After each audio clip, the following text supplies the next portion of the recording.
Get your earballs ready. Welcome to the Greg and Tim Show podcast. Take time to sit back and relax and enjoy the show. Here are your hosts, Greg and Tim. Well, welcome back to the Greg and Tim Show. I, as always, am Tim, and this is my buddy, Greg. Timmy. And Greggy. we just interviewed Dr. Dan Chenier. Yeah. He's a local chiropractor, but you know what? He's more than that. Yeah. And we had a great conversation with him, ranging anywhere from cracking backs to, we talked a little bit and some healthy Cold therapy, Yep. and it was a wide range of things. And he had a lot of insight, and I really enjoyed having the conversation. Like everybody else that we talked to, he really brought some ideas I had never thought of. We're going to talk to him about how he got started in chiropractorship, chiropractory. We had problems with chiropractic. I said chiropractic. Chiropractic care. Yeah, we had it. So how he got started in chiropractic care, why he got started, and the different techniques that he uses for his chiropractic business. Practice. Practice makes perfect. Anyway, let's get right into that interview, and let's go over to the other Greg and Tim. Let's roll.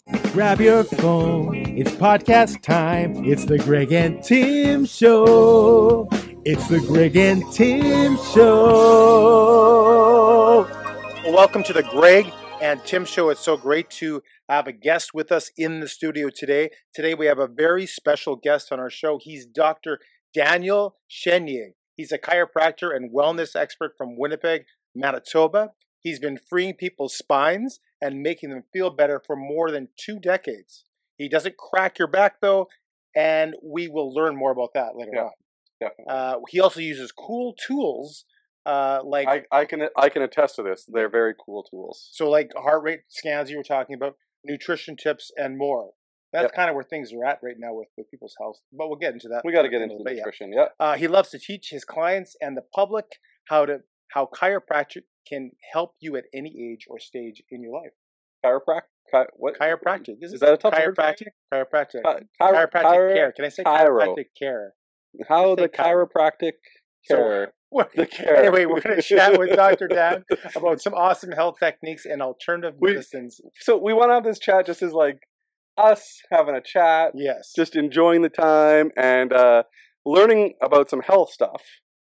And trying to teach Tim some new words, and we're going to challenge Tim. So just to give you a heads up right now, before we go into the interview with Dr. Dan, I've got a challenge for Dr. Dan and a challenge for Tim. And I don't know anything if they accept the challenge, it'll be at the end of the video. Yeah. And if they don't accept the challenge, I'm still going to do it at the end of the video, so stay tuned because it's going to be awesome. Yeah, I think I'm going to crack his back or something like that. Yeah, I think you're doing the chiro. Let's welcome Dr. Dan onto the Welcome, Dr. Dan. Welcome to the show. How are you doing? Thanks, Greg. I'm good. How are you? Fantastic. We're happy to be here. I'm glad you're here. Wait, welcome, just Greg? Thanks for having me, Tim. Me and Dr. Dan go back a little bit. So Lorraine actually my wife used to work with Dr. Dan way back in the day, work for him and do, I guess, what was it that she did with you? She did. She pretty much ran the place. Oh, okay. Yeah. Okay. She did a lot. And I'm not saying that, I'm not being sarcastic. Just on the camera? She did a lot. Yeah. I mean, she did everything from the front desk to helping out with examinations and just pretty much making sure everything ran from A to Z, other than adjusting.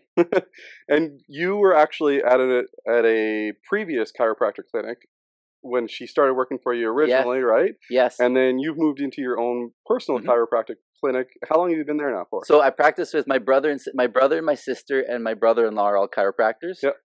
So I practiced with all of them for about 12 years, and I've been on my own for about 12 years as well. Yeah? Yeah. That's awesome. So 24 years now then.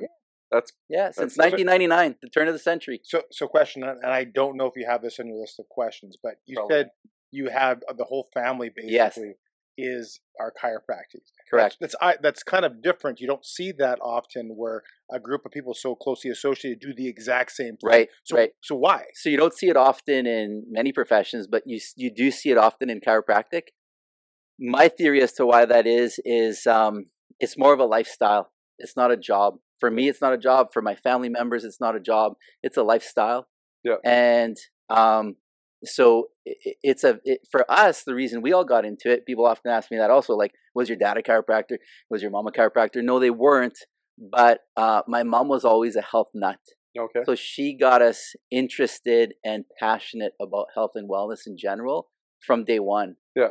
As we were growing up, and we sought chiropractic care as we were children. She brought us to a chiropractor regularly while we were growing up as kids, and then so we decided chiropractic was the best vehicle that we can use to deliver wellness to the world.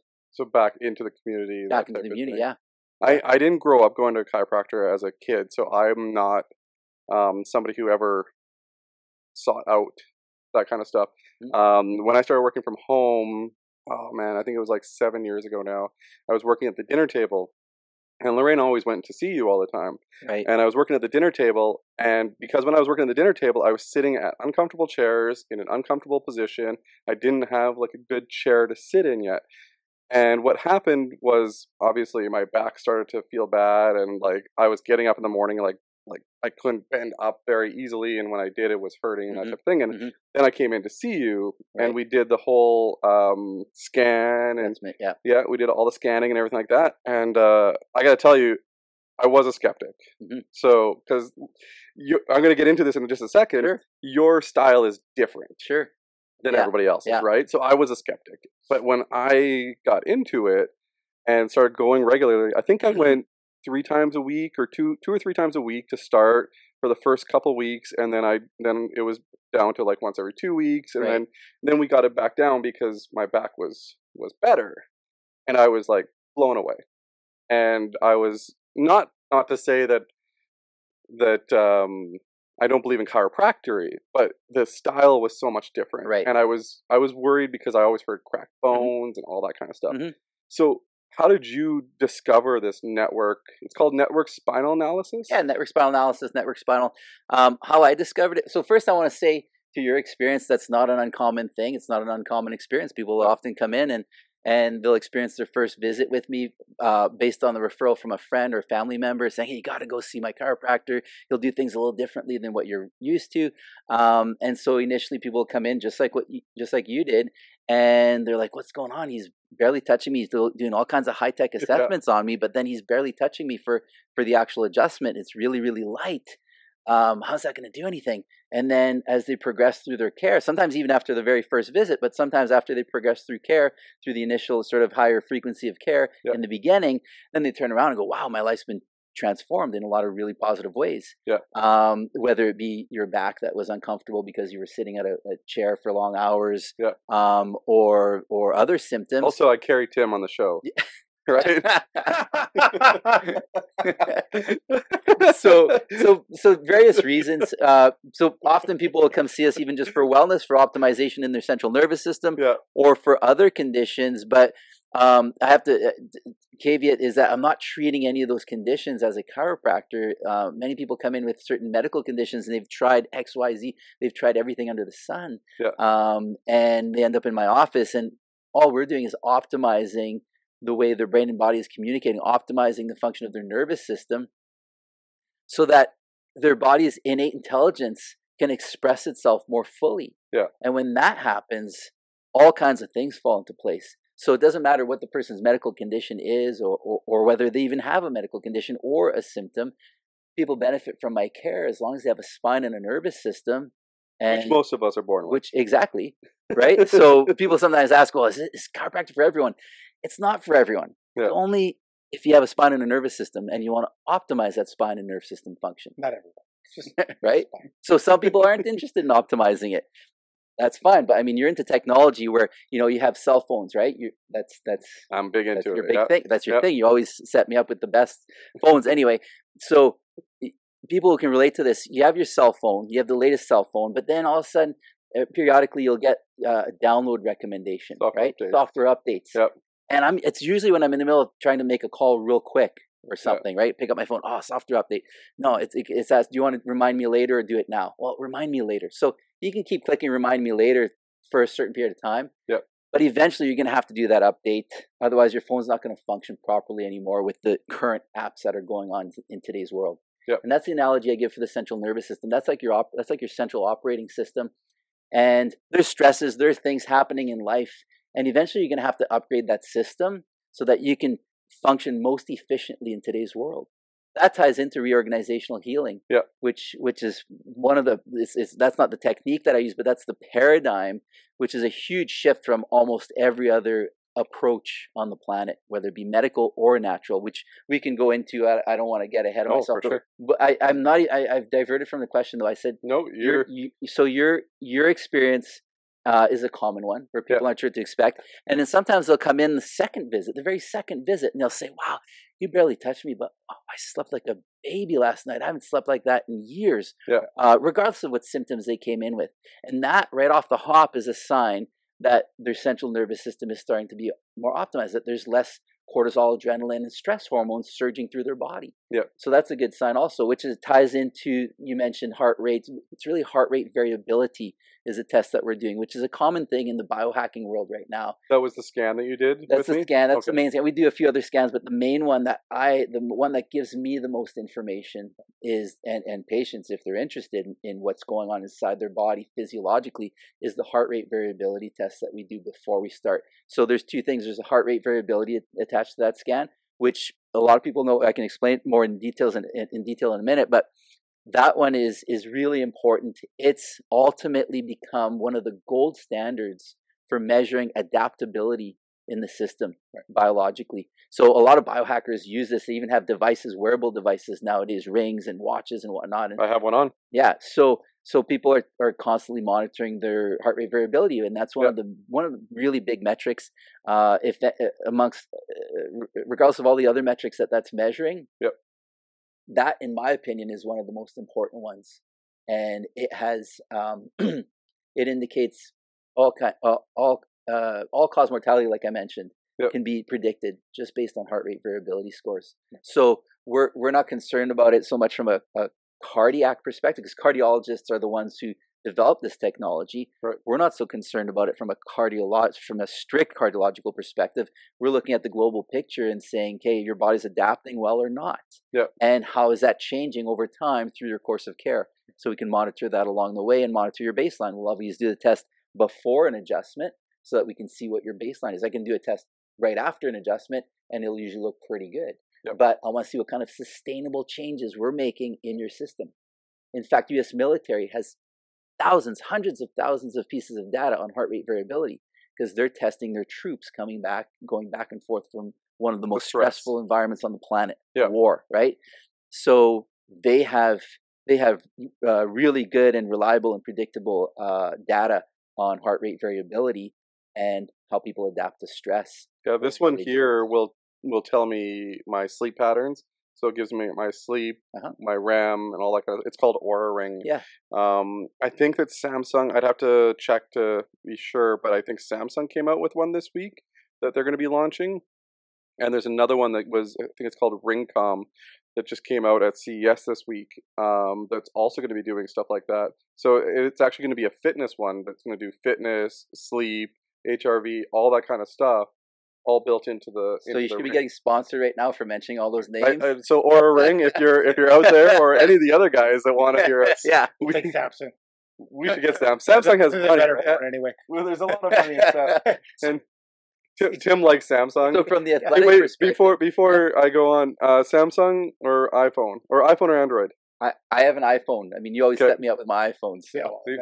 You knew the answer to that question.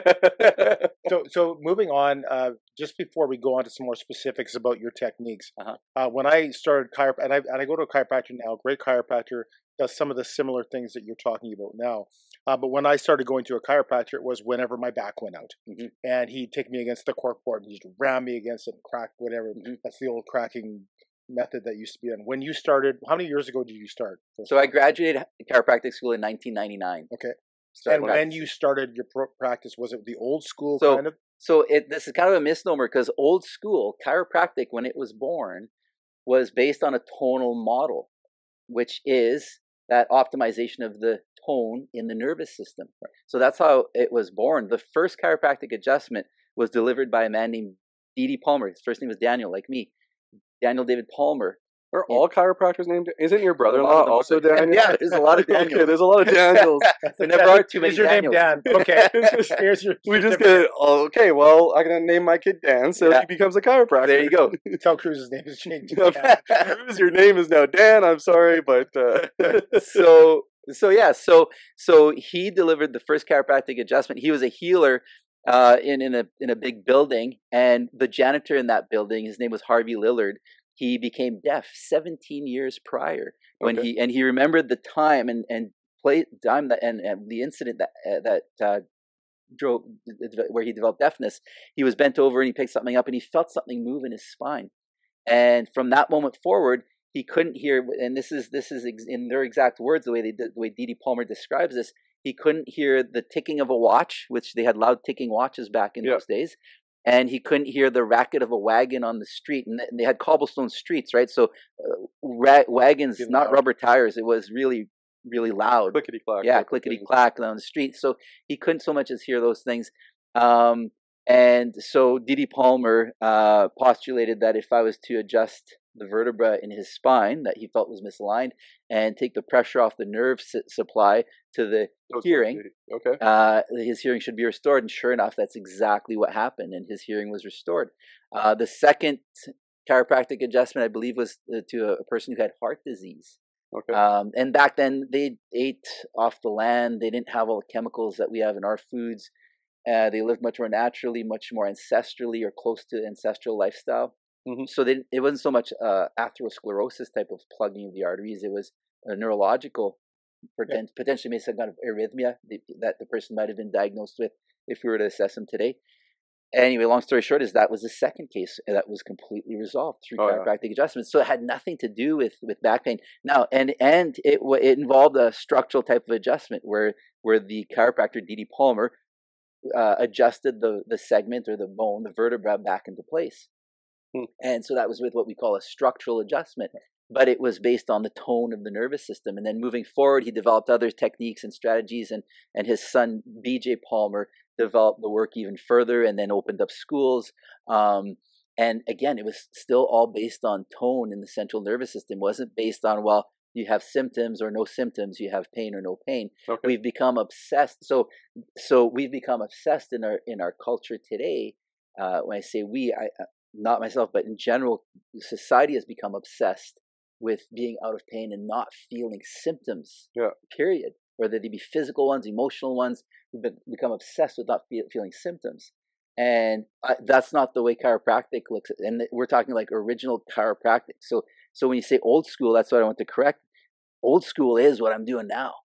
That's old school chiropractic. The actual force application, that's not as big of that's more just sort of depends what technique you want to use, but I could use a structural adjustment and still improve the tone of the central nervous system. I can use really light force applications with my fingertips like I'm using now and improve the tone of the central nervous system. But old school chiropractic is based on tone. So it's just different ways to skin a cat. Exactly. So it is the same thing. However, different ways to do it. It is. However, what you described, though, we're just going to kind of crush you into the corkboard, like you said, and just make a bunch of noise and coming out of the spine. That's not chiropractic. So chiropractic involves a specific assessment. We want to assess and be very specific and use the least amount of force applications along the spine. Sometimes only one, like DD and BJ, when they developed their techniques, they had often times where they would only adjust one segment. And then there was an era where they would only adjust the top bone in the spine, atlas, the C1 vertebra, and free up the brainstem. And through that, it was kind of like, if you can picture, the spinal cord is attached very strongly at the top of the spine and at the lower spine, at the sacrum and coccyx. Picture it like a guitar string tethered at both ends. And when you pluck the guitar string at one end, boom, the reverberation goes right through all the way to the other end. So that's sort of that tonal approach. So the idea there was they would adjust that top vertebra in the neck, but then other things. A person would come in with a hot disc that was swollen. They were all bent sideways with a disc that was injured, and they would adjust the top vertebra in the neck, and then that lower back would resolve, and the disc would heal no problem. So there are many different ways to skin a cat, but ultimately the philosophy and the paradigm is the same, hasn't changed. It's been bastardized along the way and turned into more of a therapeutic approach and in amongst different schools. The school I went to, my alma mater, and a few other schools in the U.S. especially, they still stayed true to the original principles and philosophy of D.D. and B.J. Palmer. Okay. And that's why chiropractic is still alive today.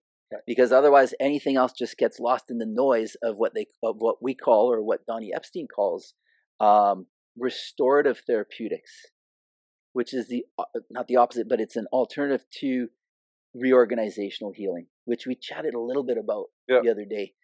And so I don't know if you want to go into that, but that's a whole other thing. So in reorganizational healing, which is more along the lines of the original philosophy of chiropractic, of the tonal model in chiropractic, in reorganizational healing, we're not obsessed with not feeling symptoms, whether they be physical ones or emotional ones. We recognize that symptoms are not necessarily an obstacle. They're not your adversary. They're your advisor. So we're shifting the paradigm and looking at the symptom as an advisor as opposed to an adversary. How many times have you had some kind of debilitating symptom that came up, whether it be physical, or if you've known someone to have a physical or emotionally debilitating symptom where it stopped them in their tracks and it altered the course of their life? Yeah. And if the philosophy or the paradigm is, let me just take some kind of drug or natural therapeutics to help me not feel this symptom right now because it's uncomfortable, and let me resume the life that I've been living. So that's a collision course. You're essentially not treating the problem. You're essentially masking the problem. Exactly. Right? Not only are you masking the problem, but you're robbing the person of a natural healing. The life is saying the way you're living life, the symptom is saying the way you're living life right now is not working for you. Whether it's a physical or emotional symptom, something's got to change. So the symptoms only mean three things. Stop, which often they become so debilitating. If you're not paying attention, you're just popping drugs. Oh, I'm not going to feel this right now. I don't like what I feel. I'm not going to feel. I'm going to take these. It's over the counter. It's Tylenol. No big deal. Well, guess what? Tylenol sends over 80,000 people to the hospital every year in the U.S. alone. Yeah. And this data or statistic was from a few years ago. Maybe even more now. Over 500 deaths every year, and this was again a few years ago, just in the U.S. alone, from the regular use of Tylenol. This is not like person wants to OD and takes too much. This is regular use of acetaminophen. So stop. So the symptom basically means three things. Stop. Point number one, which sometimes it forces us to stop. I would encourage people to stop even at the subtle symptoms, and then take action with number two. The second strategy is to take inventory. So stop, take inventory. What's going on? How am I living my life? Is this really what I'm supposed to be doing and thinking? And my behaviors, my perception, my structure, are they all congruent right now? And thirdly, do something different. Yeah. So if the idea is, let me just numb these symptoms, and again, it can be with a drug, it can be something basic over the counter, which is still poisonous. Yeah. Still sends people to the ER and still kills people. Whether you want to kill your liver with acetaminophen or kill your kidneys with Advil or ibuprofen, which is one of the biggest causes of kidney failure in North America right now, pick your poison. Yeah. The idea is, my philosophy is, feel it now or feel it later. Yeah.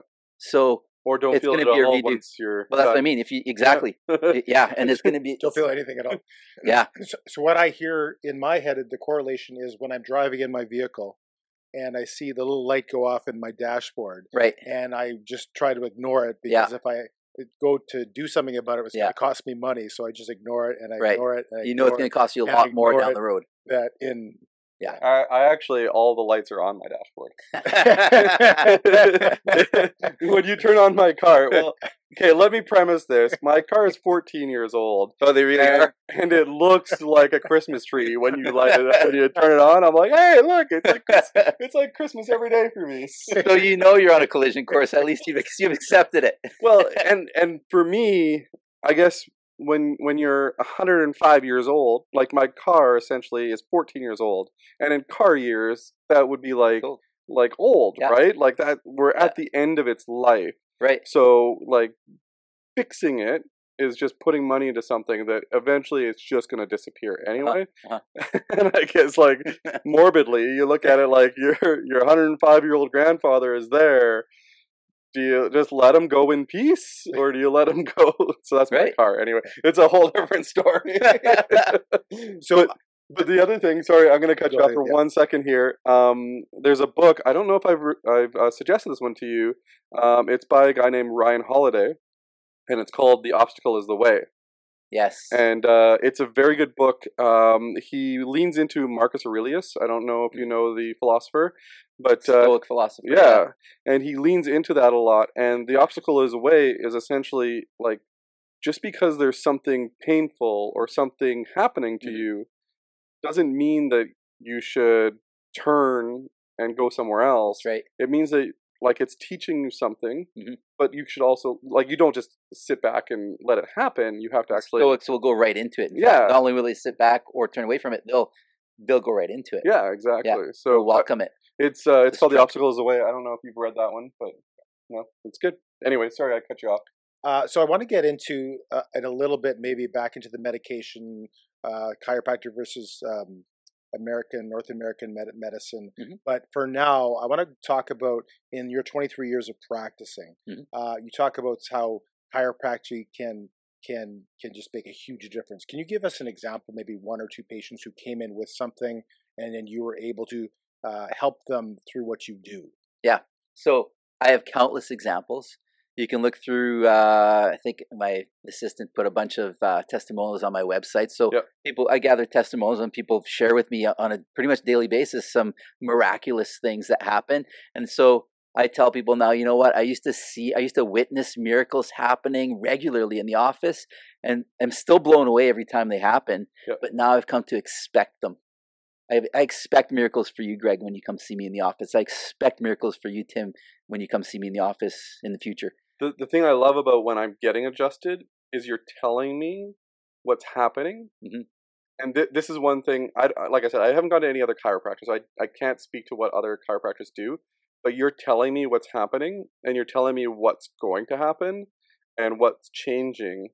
And I think that by speaking that, me and Tim, actually, we just talked about this in an episode 2 episodes ago, I think. Last episode. If you look back, about like speaking what you're going to do, right? And changing your mindset and changing that kind of stuff.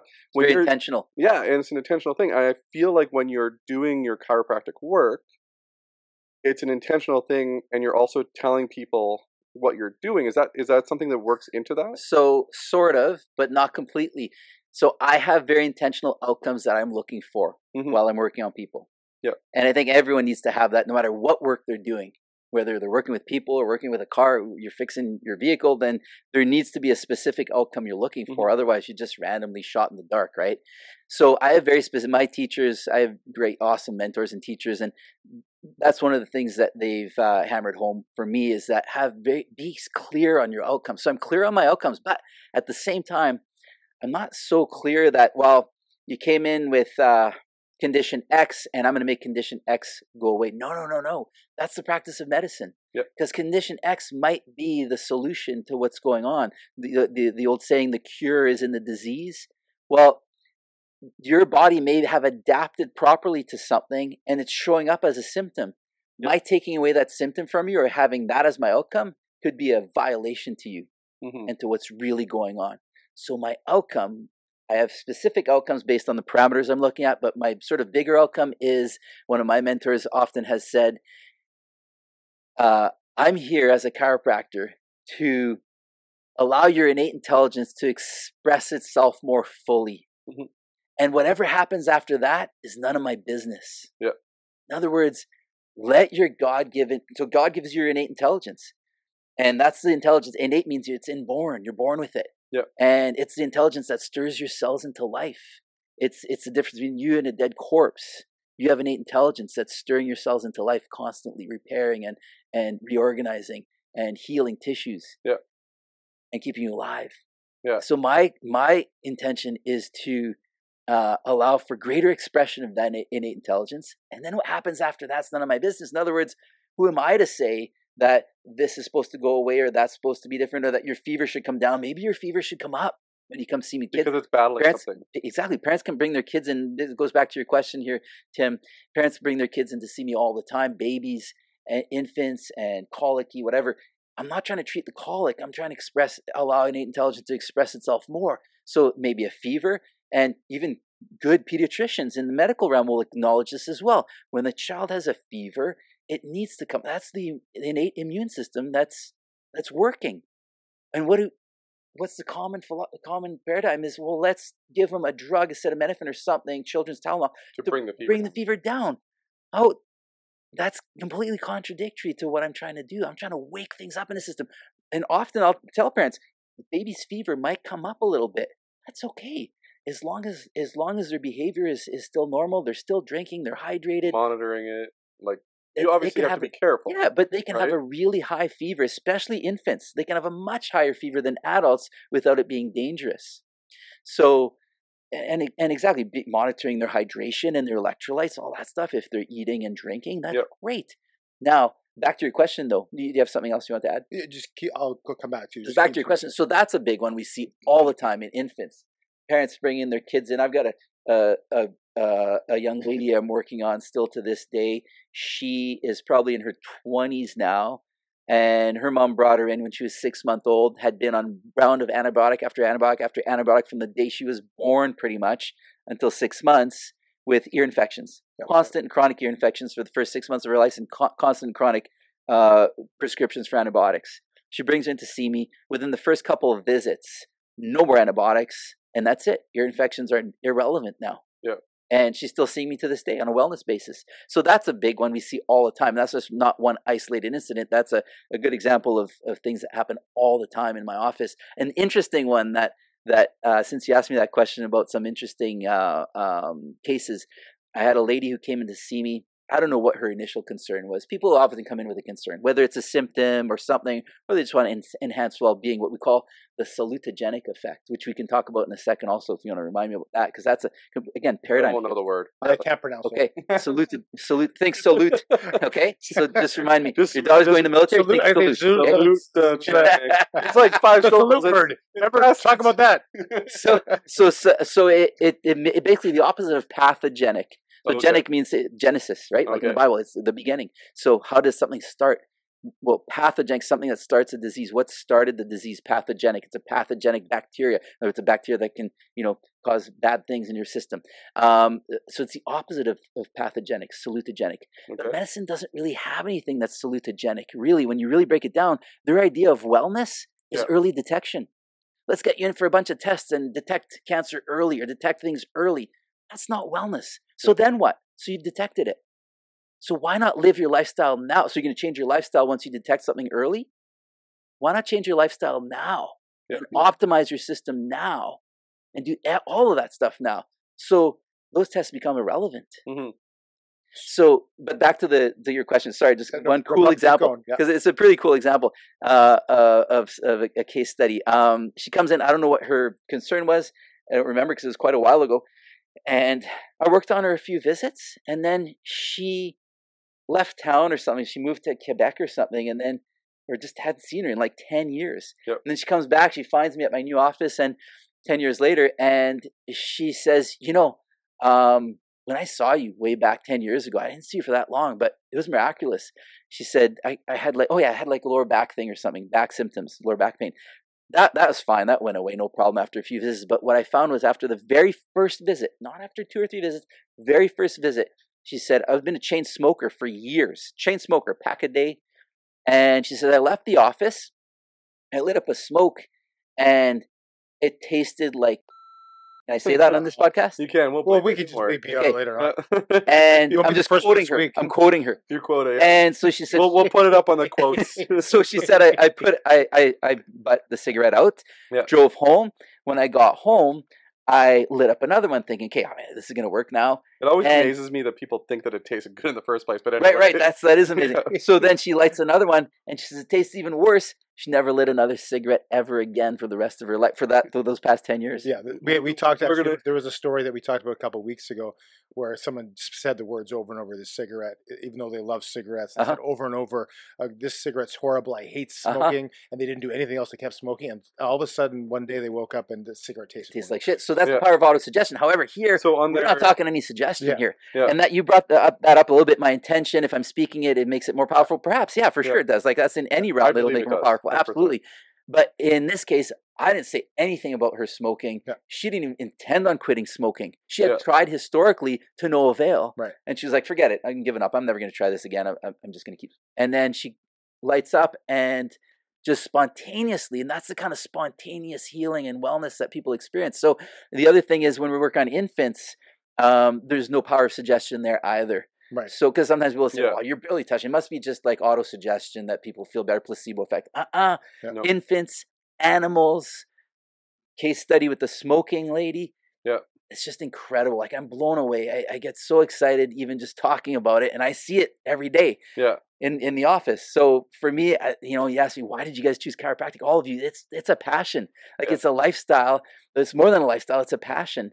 And it's a vehicle through which we can share that passion with others. Yeah. So just so that everybody that's watching or listening knows, that linked below is all of Dr. Dan's information. So his website, his contact information, all that kind of stuff. So if you live in the Winnipeg area, you can always contact him. Or if you are in another area, I believe that you have a pretty good network of people in different areas. I think I asked you for somewhere for my aunt in Toronto and that type of thing. Like you have, if you're like that far away, there are people in the Toronto, Ontario area, people in the Alberta area, BC as well. I'm not trying to do a commercial for you or anything like that. No. But like for people that are wondering, I want people to have this. It's got to be in the contact. Absolutely, I want people to have this work around the planet. There are practitioners around the planet who are practicing this work, and I can refer people to the right person.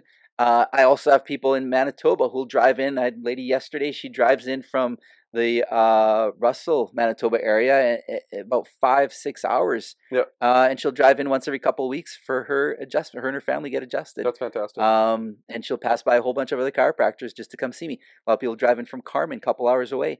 A lot of people from Steinbach area. So people will drive a long distance to come and access the care. Because it's that transformational. But if it's Toronto or other areas that are really far away, then I've got other network of practitioners. And we have listeners like all over the world. As Tim likes to ask me, he's like, well, where's our listeners from today? Like we've got people in like Russia and Thailand. International podcast here with me and Tim. But generally we want to get the information out to people. So like that's a great way. And if they're in this area, I would definitely suggest them to come see you. So I hope that you have a couple openings still left for me and Lorraine and stuff like that after for that. But anyway, I'm gonna get you. So I can see in your face, I can see in how you speak that you're very passionate about this, and that's fantastic. It's awesome. We can just see it. If you're out there, if you can't notice this, it's just like he's clear. It's very passionate. Should we zoom in further? Not too far. Not too far. Not too close. So like and going back to we're talking about dealing with the symptom. Rather than being proactive about things and living that healthy lifestyle. And we see that every cold and flu season. We were in a hospital. We don't go often, but we were there a couple months ago. And the amount of backup because people are going there for a cold and a flu is ridiculous, right? They're just treating the symptom. Right. Potentially prolonging it and making it worse. Yeah, like you take something to suppress a cough. Yeah, people know now. Even the medical realm will say, "Don't suppress a cough." Yeah, even the medical cough is on purpose. Absolutely, the fever, the cough, those are all things that are supposed to be there. They're part of your immune system. Yeah. You suppress the cough, you end up with it going deeper into the lungs, potentially even causing pneumonia down the road. So you don't want to suppress those innate mechanisms. Yeah, it's crazy now in the day and age we live. It seems like. And it's not just chiropractic. There's so many other natural ways in which we improve our health, whether it's exercise, whether it's diet, whether it's going to this specialist, or whether it's chiropractic, that it seems like people are moving away from one doctor, one GP, where they go to everywhere, where they're taking more control of their own personal health journey. Do you see that as a kind of a trend that people are looking to going towards that base? I think it's a trend that's been going on for a long time because statistically, while I was back in chiropractic school, we would look at all these statistics because I was immersed in it. I went to the biggest chiropractic school in the world, so we had all these statistics and whatnot. I was taking seminars every weekend because it was right there. That was the mecca for chiropractic and wellness. It was, and back then the statistics were that there were more people seeking out, more than 50% of the population were seeking out alternative, what they would call alternative healthcare practitioners than actual regular medical doctors. Okay. And of that, chiropractic was the biggest, was the dominant field that people were seeking out. Of that 52% or something of the people were seeking out alternative versus medicine. So which one is alternative is what people would ask. Which is really alternative? I guess it's not mainstream, so you call it alternative. You call it alternative, but which one's mainstream? If 52% of the population is seeking that out versus this out, then which one's mainstream, which is alternative? It's all semantics. It doesn't really matter. It doesn't bother me. You can call me alternative, call me all kinds of things. People have all kinds of weird ideas, like you were saying, when they come in to see me. And there's some people who are scared and nervous, not sure what to expect. They've heard all kinds of stories, horror stories, and then after being under care for a period of time, it's like, wow, it blows all those myths out of the water. Yeah, and a little bit later on, we're going to get into more different dietary stuff and stuff like that that me and you have talked about in the past, because I thought that was super exciting, but we're going to leave that for the second half here. The question, I guess, that some people are asking, though, is how do you empower your patients to view the symptoms or crisis as opportunities for growth? How do you let your patients know that this is an opportunity for growth, and how do you work with your patients on that? So the last, is it 3 years since the so-called started? Can I talk like that on this show? Or is that going to get you canceled? We talked about the MMA fight the other night. By the way, I'm all into going into that avenue. I'm just kidding. All these tangents that'll get you canceled. We generally call it the thing we don't talk about. He doesn't like to use certain words. No? Okay. Okay, Greg didn't say it. I said it. We said it on our first interview. Our first interview that we did earlier this week, that's going to come out at the end of February. We've said a few of those words again, but I digress on that. We call it the thing we don't talk about. Oh yeah. And that alone speaks volumes. Yeah. When you can't, that's 1984 right there. You can't talk about this. We got to give it a code name. Holy smokes. And by the way, just for the record, I'm all for talking about it. Greg's the diplomatic one. It's not really diplomacy. It's more so like, I know what YouTube is. Yeah, you know what'll get you canceled. No, they're going to just not show this to everybody. But it's funny that we can laugh about the fact that this and this and this will get you canceled. Yeah. And that in and of itself, for me, are things I want to do a deeper dive into. Not here on this show, but in general, when I read something, it's like, why are they using a code word for this? Or they have to bleep it out. Yeah. That means there's more to this. If the system is trying to get us to not know about this, then I want to research it more and know about it. Well, it's funny because even not even talking about COVID, which we are a little bit hesitant to talk about on the show for whatever reason, but even all these quote unquote alternative medicines. In Canada now, we're seeing this kind of clamp down on what you're allowed to give. What you're allowed to use. Yeah. Even more so than the United States. Yeah, the federal government has made it very difficult for a small startup company. Like I was telling Greg about this Bison supplement company, which is Bison organ supplements and capsules. And I was able to get my first few orders straight through them through Alberta. Great, local Canadian company. Yeah.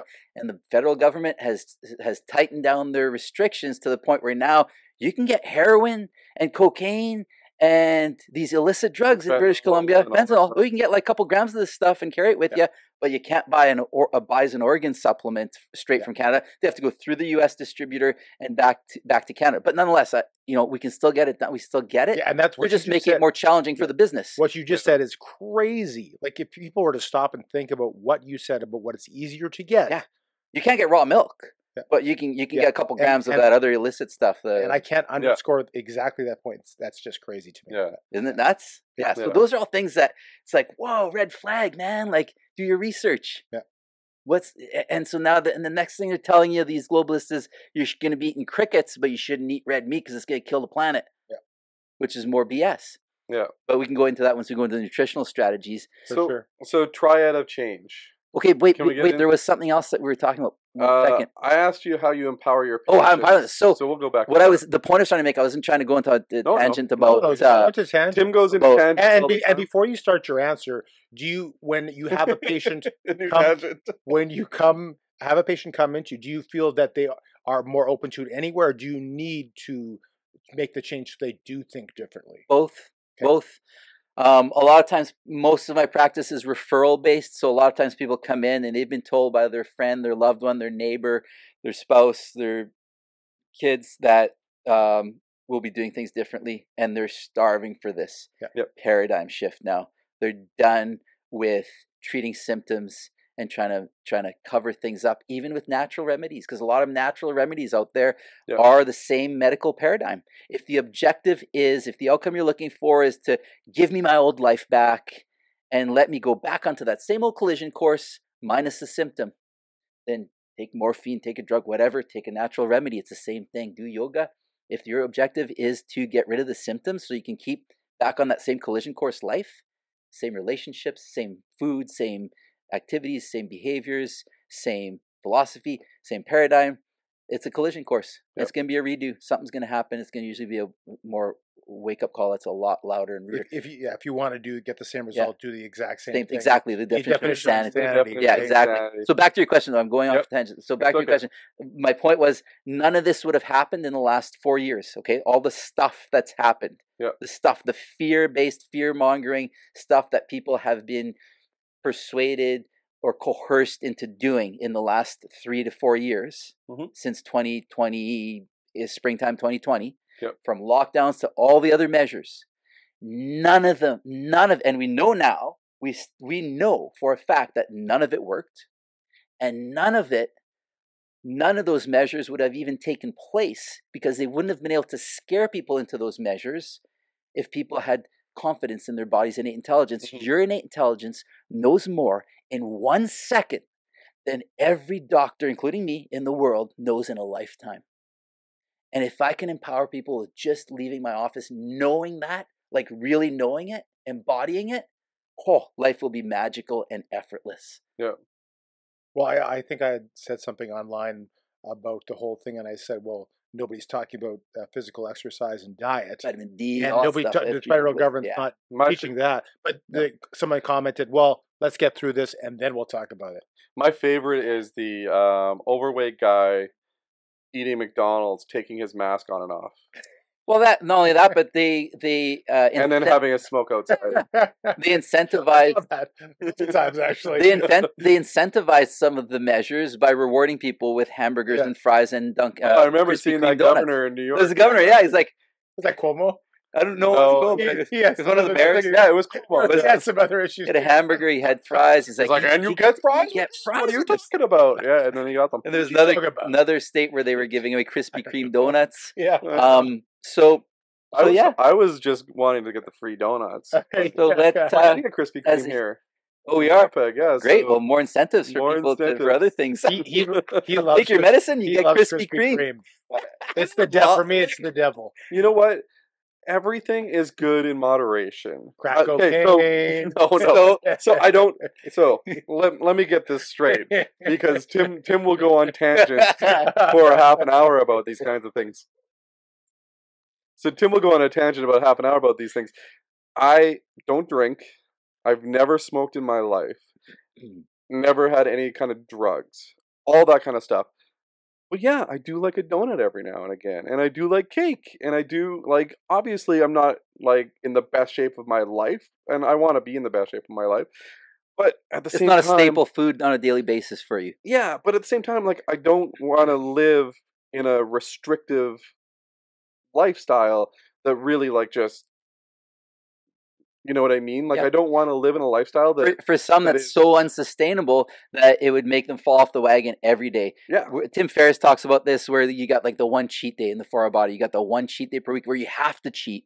It's not even optional, and it's like a psychological thing. And you do that, right? And it stimulates. I've cut my cheat day out, but it used to be. It was Sunday. Jesus' Day was always cheat day. Okay. Yeah. So and it psychologically sets the stage so that, well, no, I'm not going to cheat 5-6 days in a row Yeah. because I know I get to cheat on that 7th day, and I'm going to cheat until I feel sick to my stomach type of cheating. That's worse Which, though. yeah, no, I'm not a fan of that either. And to varying degrees, depending on your character, like Paul Saladino, he's the opposite. He's the carnivore MD. He says, I won't cheat at all because it's all or nothing for him. So for some people, it's all or nothing. Yeah.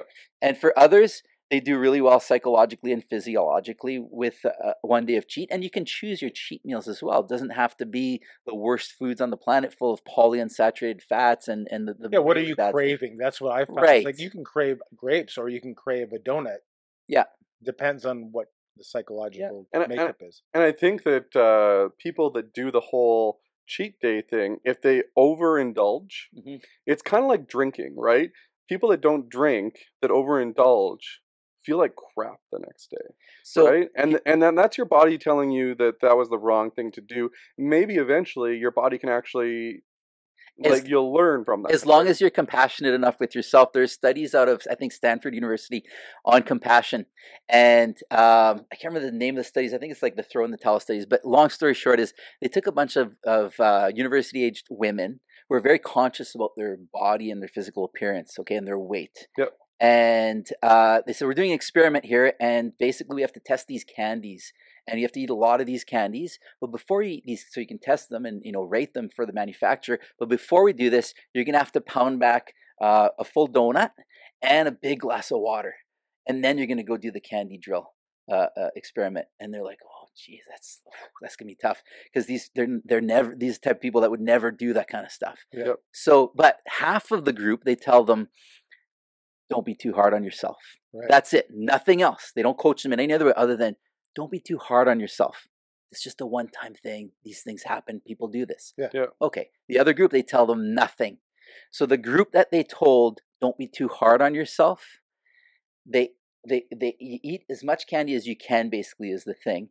Yep. They only ate about half as much candy as the other group. The other group had this throw in the towel, I'm a useless piece of way, so I might as well just keep on eating. Yeah. Same thing. That's what happens with drunk people who are alcoholics. You'd think they'd have the next morning the physical hangover, feeling like crap, and the moral hangover. I fell off the wagon again. What have I done? I'm wasting my life away. I'll never do this again. You'd think that would be the thing, but it's the opposite. They throw in the towel. Well, it's like I might as well. I've messed up my weekend. Exactly. I'm a loser anyway, so I'm going to go ahead and drink again the next night, and the next night, and the next night. So it's important for a person like you. You have compassion for yourself, so you could probably look at that and feel, what have I done last night? I'm not doing this again for a long time.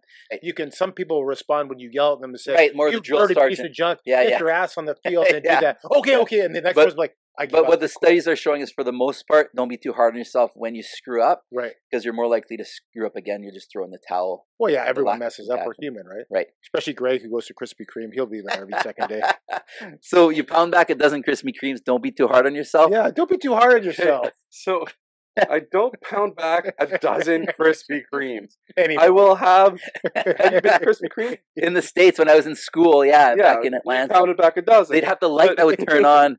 So when you go to Krispy Kreme, so I've only been to a couple, but the one in Las Vegas, I don't know if they all do this, but they make them in front of you, right? Yeah. And then you get a free one if it's your first time there. Right. And I'll always just tell them I'm first time there.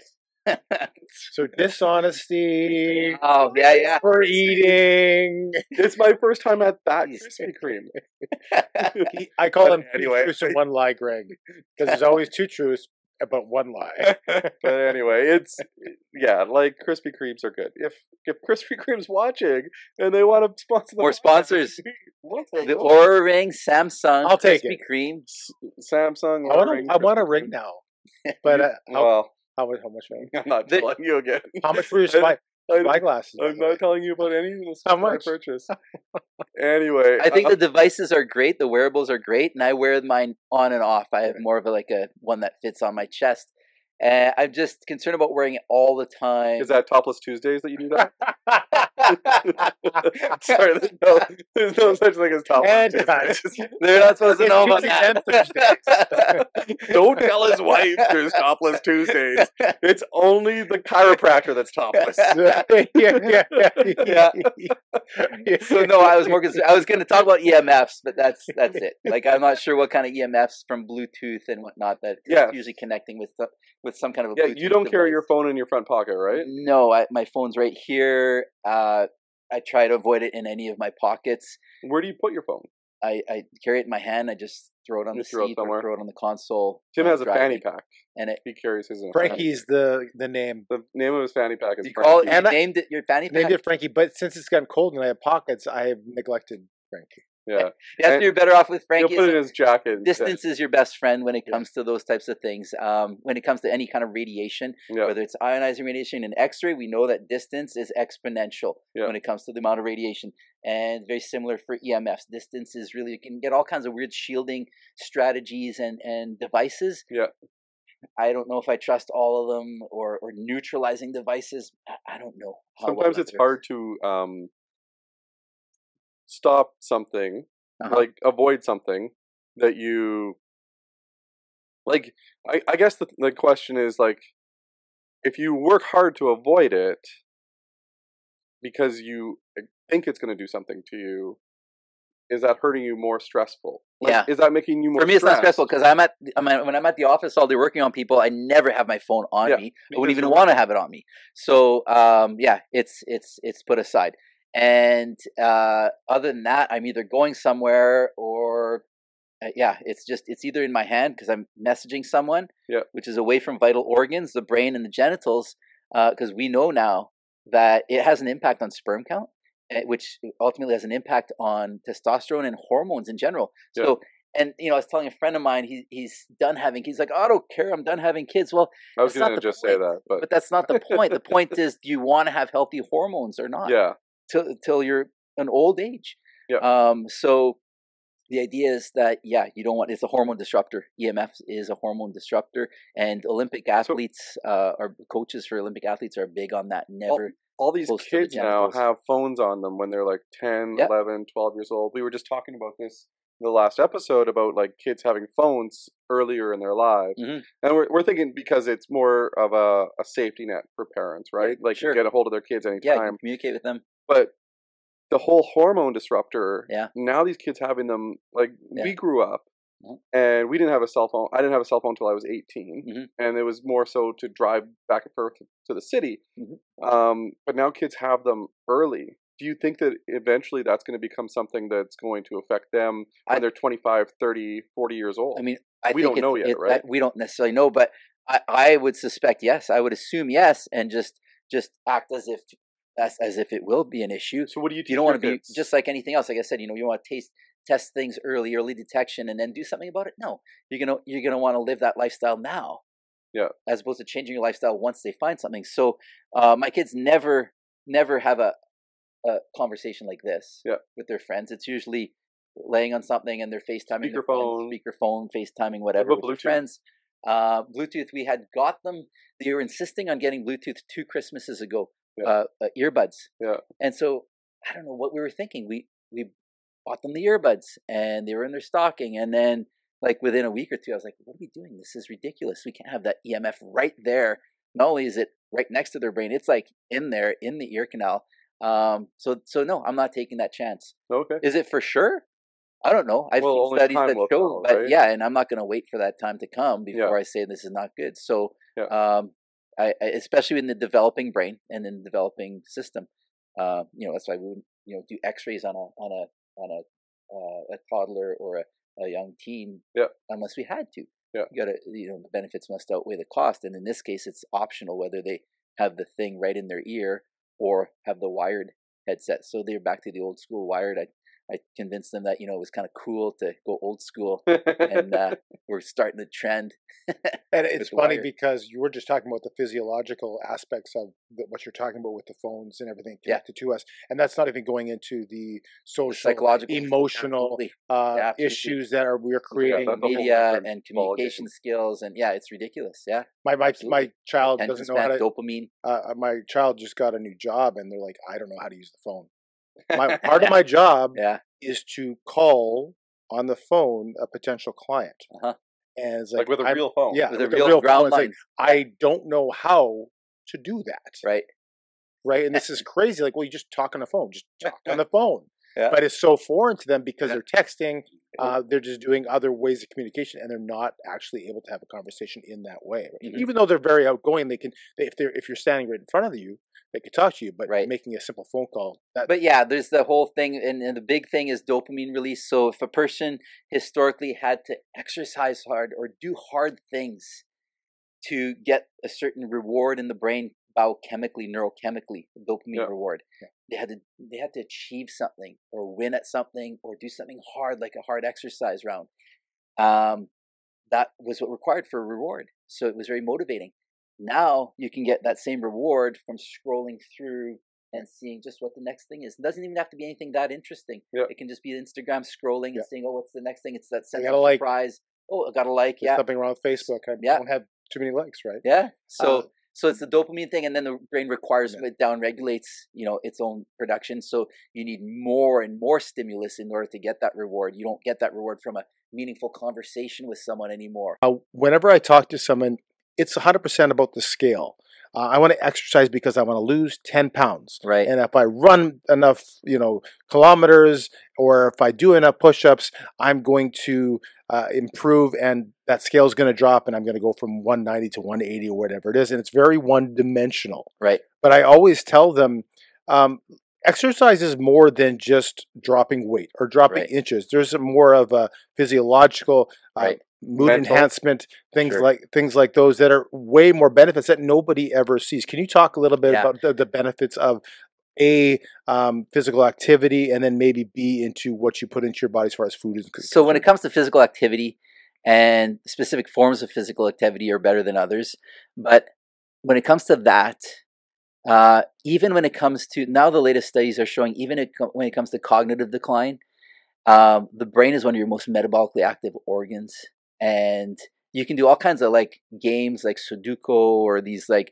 word games, crosswords and things like that, and they've got all these apps and whatnot for your brain on your phone. They don't hold a candle to what physical exercise does for your cognitive skills.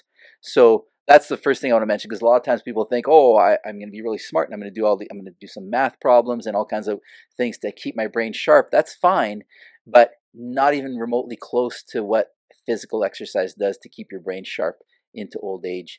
And it's important to, and then so the other thing is having a certain degree of lean muscle mass is also really important. In fact, that's probably one of the biggest factors now from what I'm looking at in longevity.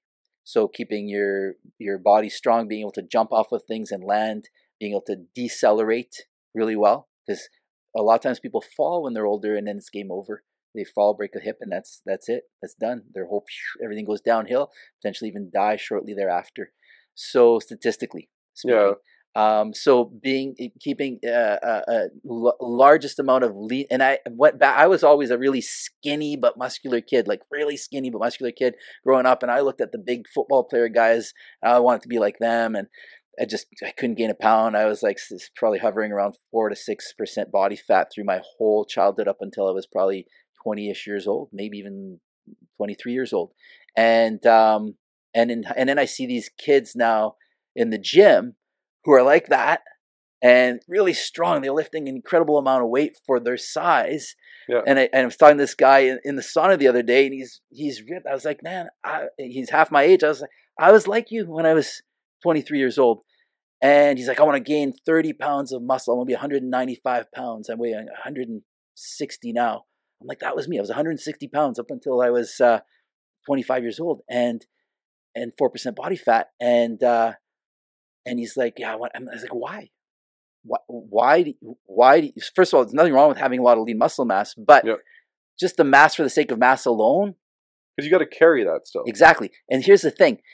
As you get older, from what I've seen, is you can stay lean and strong, or you can get really big and strong, but it's hard to have both equally. Okay, so really low percentage of body fat and massive amount of size as hormones change as we get older. So it's important to start that really early, to start having a good foundation of lean muscle mass at an early age. It's good metabolically, it's good for your brain. Some say it's maybe even the work that it took to get you there is also what may be helping you with the rest of the physiological functions metabolically. So you, aside from your chiropractic practice, I notice a lot of things in the front entrance of the office. Yeah, supplements. Supplements, coffees, the bison liver. The other day you posted something about a thing called F-bomb. Yeah, tallow. And it's not a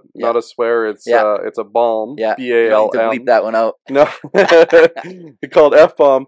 And so you're in chiropractic care. Yeah, which is a natural optimizing the nerve system. Yeah, optimizing the nerve system. How are you educating people with like food and nutrition and stuff like that? So I have a class called my Radically Healthy class, which I hadn't done through COVID. And I'm just starting, I'm going to do another one in February, Radically Healthy 2.0, which will be very different than what I was doing pre-COVID because I'm evolving and changing in terms of my, You're learning. I'm learning, exactly. Yeah. So I'm not set in my ways. And I talked to you a little bit about that the other day. I was a little bit set in my ways, and we can go into that in a second. But I call it my Radically Healthy class. My motto is, if you're okay with everything in moderation, if that's your motto, then you can expect health in moderation. So it's radically healthy, not just a little bit healthy, not moderately healthy class. It's radically healthy. So I go radical. I used to make smoothies with, I used to have my Vitamix there, and I'd show people, this is kind of shit that I do. I put kale and spinach and broccoli raw in the Vitamix, and I pulverize that stuff raw, and I pound it back, and sometimes put a banana or some berries to make it tasty, or a little bit of protein powder to make it tasty. And so I was plant-based back in those days. For a long time, I was plant-based. Now, I wasn't peanut butter and jam sandwich eating plant-based. I was plants, like eating a lot of plants, Swiss chard, all kinds of plants, raw, leafy green, pulverize it in the Vitamix, eating it on my plate. I was eating a lot of plant-based, eating meat only maybe once or twice a week. And then something happened. Yes. That affected you, right? Yeah. And this I had poison ivy. Got really bad. So no, backing up even further, prior to the poison ivy, about 7-8 years ago, I was researching, listening to some of Mercola's stuff. He interviewed a guy named Dr. Paul Saladino. And we were on a road trip back then. And I thought, okay, let's listen to this clown, see what he has to say. People are really carnivore. That's ridiculous. So I listened to him. And Kathy and I looked at each other and we're like, it makes sense. Like, it's actually making sense, but we didn't really want to believe it. There was this cognitive bias. Were you both vegetarian at that time? Okay. Yeah. I was not as vegetarian as she was. I was kind of like, some people call it pegan, part-time vegan. Okay. but quite pegan. And weekly steaks. Other than that, vegan. What's that? Weekly steaks. Other than that, vegan. Your cheat day was a steak, and then you went back to vegan. Okay. Yeah. And so then, after researching from a few different areas and then looking more into Paul Saladino, and then I got a real bad bout of poison ivy. And I'd get a little poison ivy here and there once in a while in the summertime. I like to do stuff outside in the bush and whatnot, and I'd get a little spot here and there. Well, I had terrible poison ivy through the backs of both my legs. And then it was just awful. So I would fast. I was into intermittent fasting as well. Yep. So I'd fast from supper time all the way through for about 20 hours until maybe 2 or 3 p.m. the next day. And I found at that point, the poison ivy was all drying up and it wasn't oozing anymore. And it was a lot better because there's nothing bad going in my system, nothing going in my system except maybe water. And I was like, great, this is awesome. This is the answer right now. I'm going to fire up my Vitamix now. I'm going to break my fast with something really healthy for me. I'm going to put my kale, my spinach, my Swiss chard, some bok choy, and some broccoli. I had like about 5 really green things in there. Yeah. And I'll put water with it as my liquid. I'm not even going to put anything tasty like a banana or blueberries to make it palatable. Yeah. I'm going to go all out because I want to heal this because it's torture. It's like the raw eggs back in the day with, what was it? Well, the raw eggs would have been healthier for me. The raw eggs are okay, but only the yolks. Anyway, so I pounded back to break my fast, started pounding back some of this drink. And within a minute, like blowtorches on my legs, and it even started oozing. It's like irresistibly itchy and painful and burning. And I thought, okay, maybe it's a coincidence. Again, my cognitive bias was kicking in, going, nah, this can't be. This is ridiculous. Really? What they're saying is true? Maybe. So then did it again the next day. Same thing happened. So from that moment forward, I was like, hey, nature is telling me, my body's telling me innately that they're correct. Dr. Paul Saladino is correct. Yeah. Dr. Paul Saladino is a medical doctor. He had terrible psoriasis, psoriatic arthritis, psoriasis, eczema, one of those things, skin condition anyway, an autoimmune skin condition anyway. And he went all vegan and got worse. So he's like, oh, I've got to lose. I'll go all carnivore. And he healed within 6 months, 100% healed within 6 months. He realized after going fully carnivore for 6 months, something was missing, needed some form of carbohydrates. And so he postulated that the cleanest form of carbohydrates would be fruits and honey, as opposed to the leafy green leaves, stems, and seeds and roots of leafy green vegetables. And because those are very highly defended chemically. So we're not talking sprays that people put on them, that the farmer put on them. From like animals? Yeah, we're talking, no, from the actual plants. So the plants are defending themselves from animals. Exactly, from animals like us and other animals from grazing them to death and eating all their seeds, their babies. So the plant doesn't want you eating its babies. It needs to prevent itself from going extinct, so it doesn't have teeth or feet to kick you, bite you, or run from you. So it must produce chemical defense system. So it produces poisons.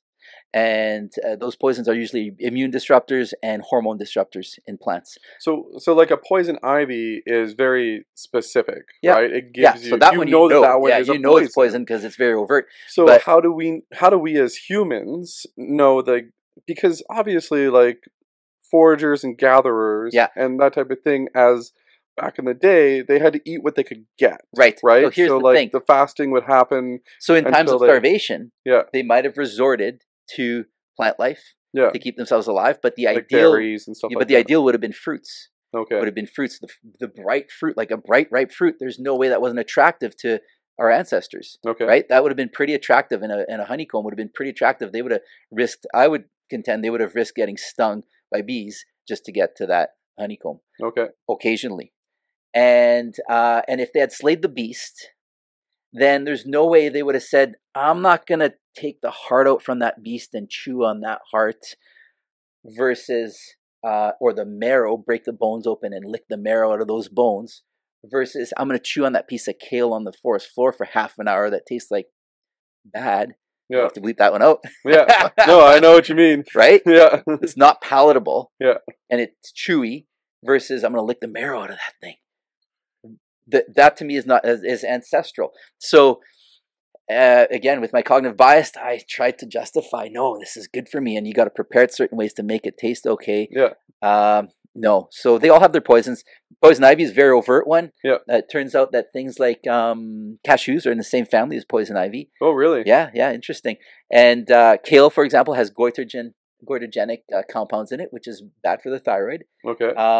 Spinach, high in oxalates, calcium oxalate, which causes calcification in parts of the body where you don't want it. So, to people that eat this, is it good in moderation? Like, so here's the thing. For you I believe plants, and this is what a lot of these sort of people like Paul said, plants would be used as medicine. So either in times of starvation or as medicine. Yeah, in small amounts as medicine for their medicinal properties, but not as a source of calories necessarily. Not as your ideal source of calories is what I've concluded at this point. Right. We're all coming from sort of different lineages along the way. So for a person who's been maybe raised on a naan bread for thousands of years, so it's a form of wheat, they might have the gut bacteria that breaks that down and breaks down the gluten and breaks down the lectins in certain foods more effectively than you or I. So I have the gluten thing amazes me sometimes right now because there's a very big gluten intolerance in the world now compared to when I was a child. Mm-hmm. Like I feel like a lot of kids are intolerant to gluten. Is it a difference in the way that they're making the food? Well, that's what I was going to say. Is it really gluten? Is it that more people are intolerant to gluten, or is it that we have a genetically modified form of wheat? You know, you'll have friends who've been to GMOs Europe. and stuff like that. Can I just interject here for Yeah. 2 seconds? So, Yeah. and then the other question is, are there more gluten intolerances now, or did we just not recognize them 100 years ago? Those are all That's good questions. the question that Sure. I would have. Those are all valid questions. I would contend that there are more now because of some of the way we're processing or growing the wheat, whether it be like Roundup Ready type of stuff, GMO stuff, which is banned in a lot of other countries in Europe. So people travel to Europe. A lot of patients will come back from Europe, and they'll say, I ate bread and cheese all day long, had no problems whatsoever. Can't even touch it here. Yeah. So there's a difference. Yeah. Apparently, like the bread in like in France and stuff like that Spain is much different, like in terms of texture and taste. Well, a lot of those countries, it's actually a ban on GMOs. Okay. So they have a different wheat. Well, we talked about milk. Yeah. In one of the A2 first cows. Episodes, that how it's produced now versus 100 years ago is totally different, and we don't have that ability to digest it properly. Well, there's a form of casein. Dr. Gundry speaks to that in his book, The Plant Paradox, and he speaks to a lot of the plant poisons as well. Okay. In The Plant Paradox, the cardiologist, one of the most renowned cardiologists on the planet, and he speaks to the poisons in certain plants, but he still doesn't go quite as deep of a dive as Saladino. But he talks about A2 cows versus A1 cows. A1 cows produce a lot more milk, but they produce a different type of casein, whereas A2 cows, it might be, for all the agricultural people out there and farmers, they might correct me on this, but the A2 cows have either no casein or a different type of casein, which is easier to digest, but they don't produce the massive quantities that the A1 cows produce. So in North America, need to produce the massive. Well, yeah, they need that for the population is growing, right? So that and just more profitable, I guess. Yeah. But in Spain, apparently south of Spain, they use a lot of A2 cows. But now you can find A2 milk on the shelves even in North America. Okay. At your stores here in Winnipeg, Kerry. So milk, what's your thoughts on like almond milk and? So they're highly processed. Soy. I mean, milk. back in my soy vegan days, apparently...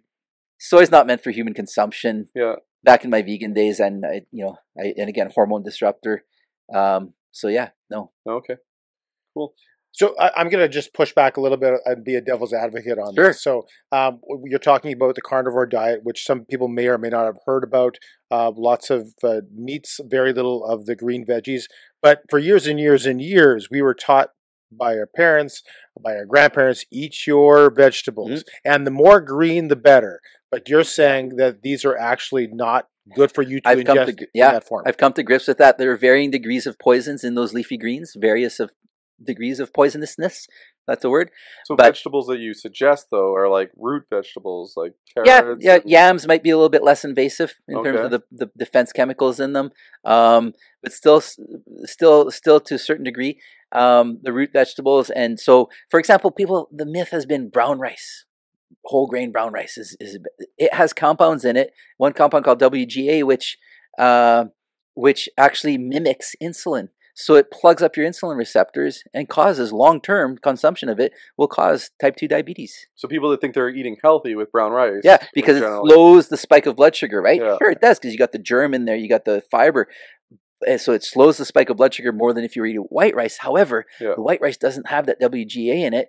It doesn't mimic insulin. So it's that hormone mimicry that a lot of these compounds have that are really bad. And it'll cause diabetes long-term. And you kind of hinted at it as far as why we think certain things are healthy for us going back in history, whether it's milk, whether it's brown rice, right? We have these campaigns that will convince you that they are healthy for you for profitability, right? I mean, you've heard about the Kellogg's thing. I haven't verified this, but many sources talk about this now. It's not a secret. The guy was a weirdo, and he wanted to disrupt people's hormones. He did not want people to have sex hormones surging through their bodies. I actually watched the documentary, the Kellogg Brothers. Okay. I think it was Minnesota, Rochester or something like that, where they started. Rochester's and in they did have some crazy ideas. Yeah. I haven't heard specifically that claim, but I wouldn't doubt it based on what I heard. Yeah. So anyway, I don't want to start rumors, but I have heard it from many sources that was part of their motive for starting the cereal thing. In the end, to put a bow on this, in the end, it's really hard to eat something and know that it is good for you these days. If you were to suggest right now a meal that you could only eat every day, what would that meal be? And actually, while you're thinking, and think about this for 2 seconds, just give yourself an extra second, and add to that exercises to do and avoid after you're done that question. Okay, yeah. So two good questions. So, and again, to go back a little further to correct, you said I was referring to carnivore. Not really referring to carnivore, because carnivore would be just meat. Be like some people call it the lion or the feline diet, where they're eating just steak. And there are people who do that and get great results. And then there's carnivore-ish, which is kind of more what I'm following, Dr. Paul Saladino's style. And again, I'll still eat some carbohydrates if the kids have pizza, and I might have a slice if I'm finishing off whatever. So we'll get the links to the things that you're suggesting. We'll put them in the comments here. The Paul Saladino diet and everything like that. So, but just to clarify the difference here, so you have people who have great results on these diets for various reasons. There are people with autoimmune that have to be really strict, and they can't touch any of these defense chemical foods. And again, the plant life will have varying degrees of them. So I used to think back in my vegan days, iceberg lettuce, that's ridiculous. It's just water and fiber. You're wasting your time and money. You got to eat the stuff like the leafy greens, right? Those organic leafy greens. So I used to love that stuff. Full of kale, full of baby spinach and other baby weeds, basically, that are loaded with defense chemicals. Yeah. So now I avoid that altogether. If I feel like a crunchy salad, I'll do either a crunchy romaine, or organic iceberg. And here's the thing. I would contend that you're getting benefits from some of these from the produce, from not necessarily the green stuff you're eating, because that is loaded with defense chemicals, but from the structured water that's in there. So water has different properties, and water is not water. It's not all the same. So you can do a deep dive into water, but for me, in my opinion, the structured water that's in those plants is what's really good for you. Yeah. And you want to choose the ones that have the least chemicals beyond that. Least defense chemicals, not again sprayed chemicals from Roundup and things like that. We're talking like inherent to the plant, the poisons that the plant created. So back to foods that are least. So your last meal that you're going to eat for the rest of your life, goodness, and you're going to live till you're 105 years old, and I'm only going to eat that meal for the rest of my life. And the reason why you eat it is because it's going to make you live till you're 105. It's going to keep you healthy. What right now? So it probably involves some organs, and I was touching on that when I said, it's important to distinguish between pure carnivore, where they're just eating the muscle tissue of animals, versus nose to tail eating, which is really important. So it would probably consist of, and that ties into your question, my last meal would probably consist of nose to tail eating of some kind, involving some organs and bone marrow. The particular organs that I'm a fan of are the heart and the liver. Of big game. Bison is my go-to. Okay. Grass-fed, grass-finished bison, and honey and fruits, particularly berries, I'm a big fan of. Yep. So those would be your desserts. Yeah, those would be go-to stuff. Yeah.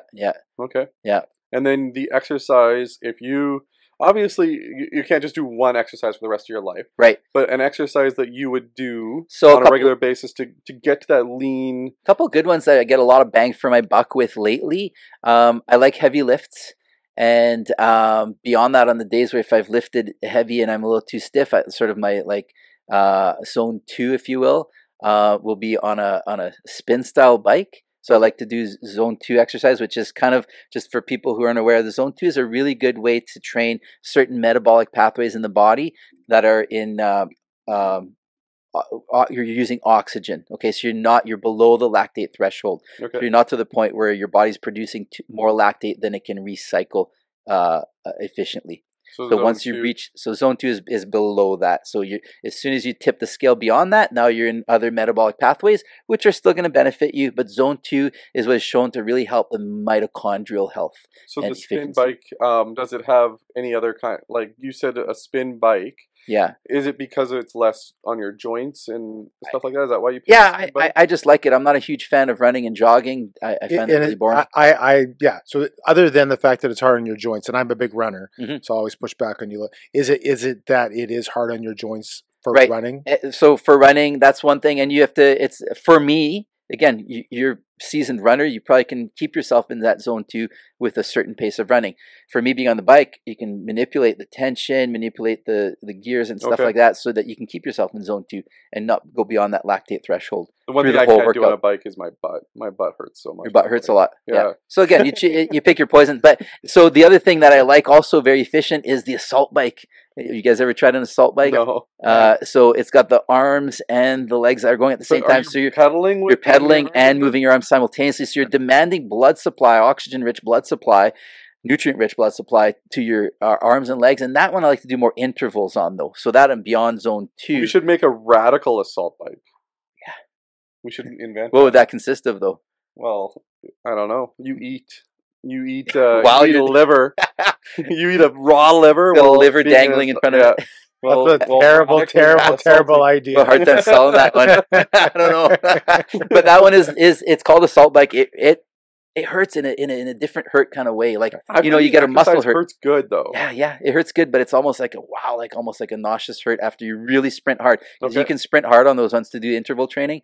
Really, really push the limit to how hard you're going for only like 10 seconds. I do 10-second intervals with that one, so it's a really short interval, and then a minute of recovery time, and then 10-second really, really, really hard. And it shows you how many watts you're hitting during that sprint, and so you can kind of know what kind of watts you're capable of and what you want to aim for.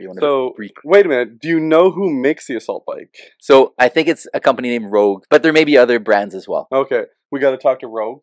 Maybe Rogue's listening right now. We can get that'd be sweet. You can get on the ground floor of sponsoring. Ground floor of sponsoring the major podcast of the year. And Tim will take on that challenge of riding that Rogue bike, and you'll stop running and check to see how much difference that makes for him, right? If we got Rogue on as a sponsor. I'm in. Otherwise, it's probably going to be expensive. Yeah, because Greg only does things in moderation, so exercise would be one of them. So yes, I will do it. Exercise in moderation. Moderation, I hope. I try to anyway. But speaking of challenges, I want to challenge yourself and Tim. Tim doesn't know about this challenge yet. I have no idea. But the challenge is going to be something that I think that you're going to be able to do, and Tim's going to be able to do. You remember Wim Hof, right? Wim Hof. Yeah. I don't know if you still do this or not. I don't know if you still follow his practices or not. We'll get into that in just a second. But I want to challenge you and Tim to do some Wim Hof breath work, which we'll explain in a second. And after the breath work, we're going to sit in the sno for as long as we can. I got the hot tub open. For you, Tim, and we're gonna sit in the hot tub afterwards if we want to. But do you still practice Wim Hof?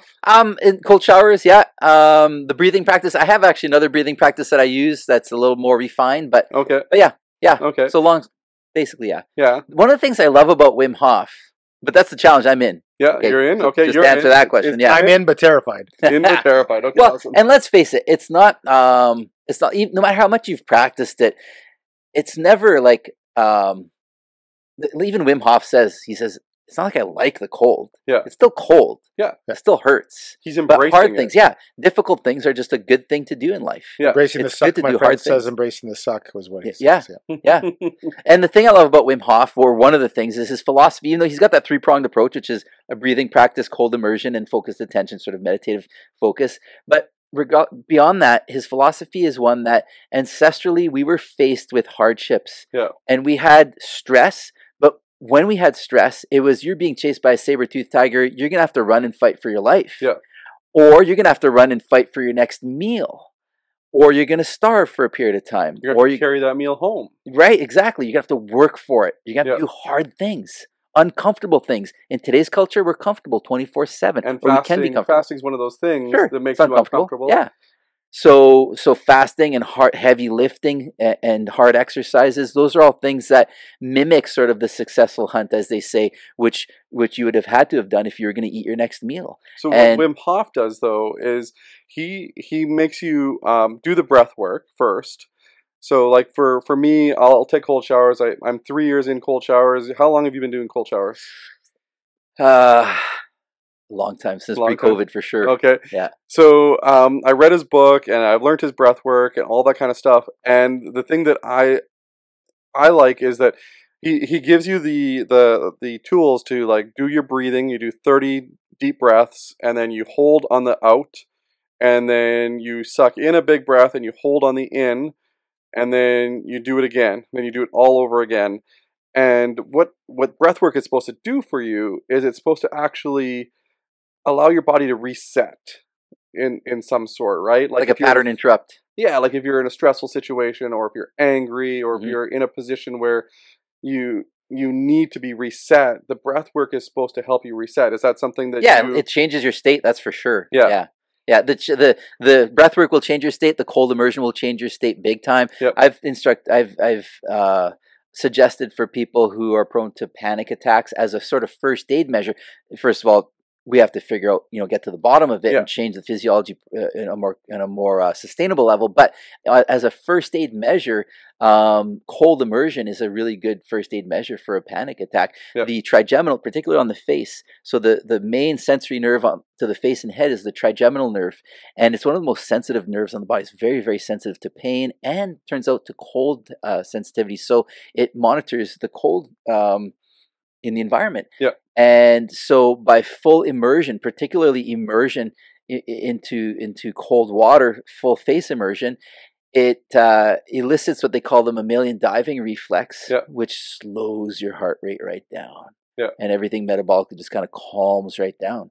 So that has an effect on your physiology as well as brain chemistry. The effects that are shown now, the studies coming out on cold immersion and dopamine release, it's like a nice steady release over the next several hours. Yeah. Following the cold immersion process, which is again more sustainable than having a dopamine release from checking your messages on your phone or Yeah. checking Instagram on your phone.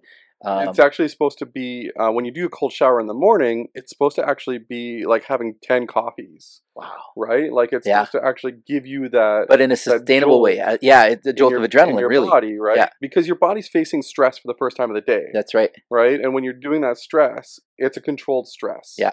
Right? And it's coming. Mhm. The other thing they say is when you do the cold showers, it actually will make your body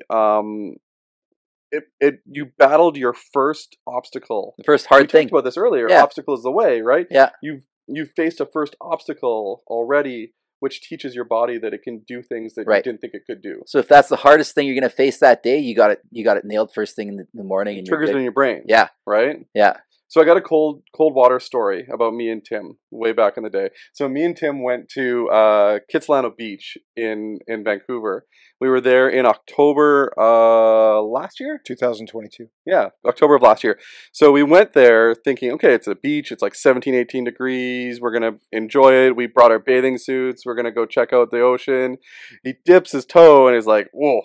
It was probably between like 8 to 11 degrees Celsius. Mm-hmm. For Americans, I don't know what the difference is. So I'm sorry. But 8 to 11 degrees Celsius. And so I'm like, we're going to go in. So we just get into our bathing suits. And I think maybe I'm going to go in for 45 seconds, a minute, Yeah. 2 minutes, maybe max. Because he knows that I do the cold stuff, Mhm. right? So we go in and we get all the way up to our shoulders. And I'll put up a picture of us in the water here, all the way up to our shoulders. And he's like, "Okay, are we going in now?" I'm like, "No, I'm gonna stick out. I'm gonna stick it out for a little while." He's like, "Well, I can't be the first one out." So he sat in there with me, and sat. and sat. And sat. I think it was like 20 something minutes. Yeah. And he was like, "Okay, Greg, are we getting out now? Are we getting out?" I'm like, "No, this is like," because your body gets used to these It things. adapts. Too, And you know how it gets used to after over time it gets used to it? It didn't get used to it from His core temperature never caught up. Year and a half later, it's still cold. But yeah, like when you train your body, whether it be exercise or whether it be cold immersion or breath work and all that kind of, the breath work's actually supposed to help you also be able to hold your breath underwater for longer periods of time, because you're training your body that it has enough, right?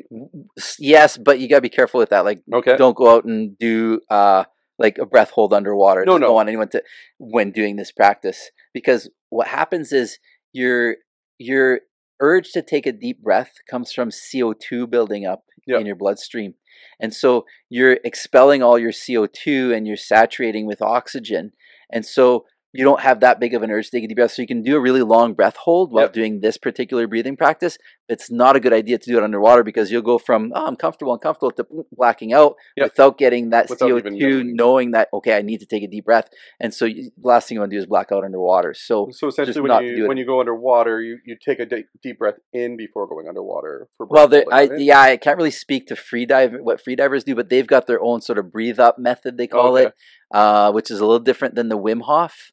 And again, it's getting into a little something different. Yeah, well, it's getting into the weeds there. I'm not an expert free diver. I'm fascinated by free diving. I'd love to do it, but I've looked some of it up, so I know there's this breathe up method, which is different than the Wim Hof because the Wim Hof will allow you to hold your breath for a very long time, but it also will take you to that tipping point where you could easily black out if you're doing a free dive. You black out when you're 10 feet underwater, 30 feet underwater. Is not a good idea. And he does suggest that when you're doing like your breath work in extremes, that you should be doing it with somebody and under supervision. But when you're doing it just under like your own breath work, you can do it, but just you don't want to be extreme. Right. So for example, I had my daughter timing me one time. This was years ago, and she was still young, maybe she was maybe 7 years old. She's 13 now. She was maybe 6 or 7 years old. Yeah. And I was doing the Wim Hof just downstairs in my basement gym. I wasn't in the water or anything. And I held my breath for 3 minutes and 5 seconds. And then I actually took a breath.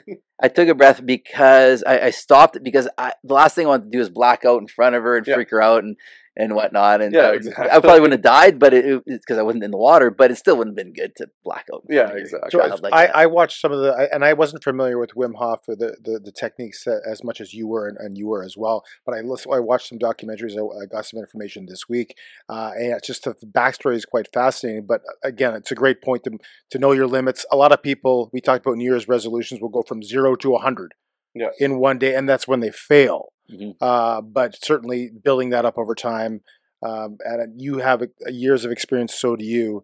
Just don't try to do it overnight. Can I go back to one thing? One of the themes I hear you talking about is not treating the symptoms. So whether it's in your health, whether it's just in ideas, if something is uncomfortable, it's not necessarily bad. Right. And we talked off air about history and I used the example of the Great Depression, where things were hard and it was uncomfortable, but out of that bore some of the greatest technologies, some of the best innovations, some of the best companies were born out of that. And we saw this during COVID also, where businesses were shut down and some said, well, I guess we're done. And others said, no, you know what? Let's try to find more innovative ways to go and pivot and go in a different direction. Mm-hmm. And that's what I kind of hear you say, whether it's cold water therapy, whether it's what you're looking at eating. That's the hermetic effect. So in I guess medical terminology, they call it hormesis, or the hermetic effect, which is basically that which could potentially kill you in large amounts, makes you stronger. But it's not that, like, the cold isn't good for you. The heat isn't good for you, but it's the fact that it's not good for you that makes you stronger. It's the adaptation that happens. So when you're for example, in a really hot sauna, your body produces heat shock protein at the point where it gets uncomfortable. So we're not talking like a spa day where it feels nice and warm and cozy.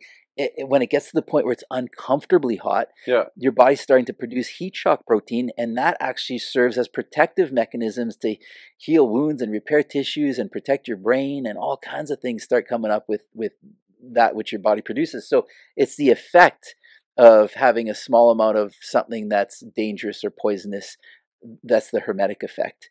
So the effect, the way your body adapts to it, is what makes you stronger potentially. That's fantastic. That's the hermetic effect. Awesome. So before we talked about the challenge already. Before we go do that, go do the challenge. Yeah, I have one more question to ask you. You're not going to die, Tim. No, I'm still worried about this. Maybe I'm delaying it a little bit by asking the question. So we talked a little bit about off air about this, but and tying it again to people when they make New Year's resolutions and try to do things all at once, and someone might listen to you and say, "Wow, I'm going to cut out all this and I'm going to exercise." I can't, people will do that for 3 weeks. And I think last week or a week ago was National Quitting Day, where on the average January 20, so the gym's going to be not so busy. 16th, that was the average day that everyone gave up on their, and typically it's dietary or exercise related for New Year, where they give up, and it's give up day when it's safe to go back to the gym because all those not so busy anymore. They're gone. It's busy anymore. And we talked about the psychology of not being too hard on ourselves. What's that balance between because I know you probably, even though you talk about this stuff, you have cheat days. You have Sure. a piece of pizza once Sure. in a while. What is that balance between always trying to 100% eat healthy, live healthy, and whereas, you know, giving ourselves the grace to, when we do fail, to take a step back and say, I'm going to keep going. Because some people will fail and they'll feel gross if they have, like, let's say, a cheat day, Right. and they'll say, no, I'm going to start harder the next day. And Right. I feel gross. I don't want to feel this gross anymore, so I'm going to just do even harder. But some people will say, you know what? I feel gross. I am gross, and I'm quitting because I suck. Right. Yeah, and that is statistically shown, that statistics on those research studies that I quoted shows that is a common phenomenon. Yeah. So it's important people have that compassion with themselves and just kind of remind yourself to not be too hard on themselves. And at the same time, you don't want to, I guess it'd be like enabling the bad habits by saying, oh, I'm too hard on myself. But I think for some people, I recommend, back to your question about how do you make it sustainable, sustainability and lifestyle habit changes, the work that I do. And I'm not just saying this to toot my own horn. There's studies that show that when people are under network care, these lifestyle habit changes have 4 times, this is mathematically calculated through certain university research departments, 4 times the benefit. So certain lifestyle habit changes, let's say you take up a stretching practice, an exercise practice, and a better eating habit, and a meditation practice. Yeah. And those things have X amount of impact on your life. Yeah. It turns out while you're under care, while you're getting your nerve system optimized with the work that I do, all those lifestyle habits have 4 times the positive impact. 4 times. Yeah. That's ridiculous. And so I would suggest that those lifestyle habits would be even more sustainable as well if you've optimized the system, just like the lady who quit smoking without even trying to quit smoking. So if it becomes innate, like this tastes terrible, innately my body is saying no to this.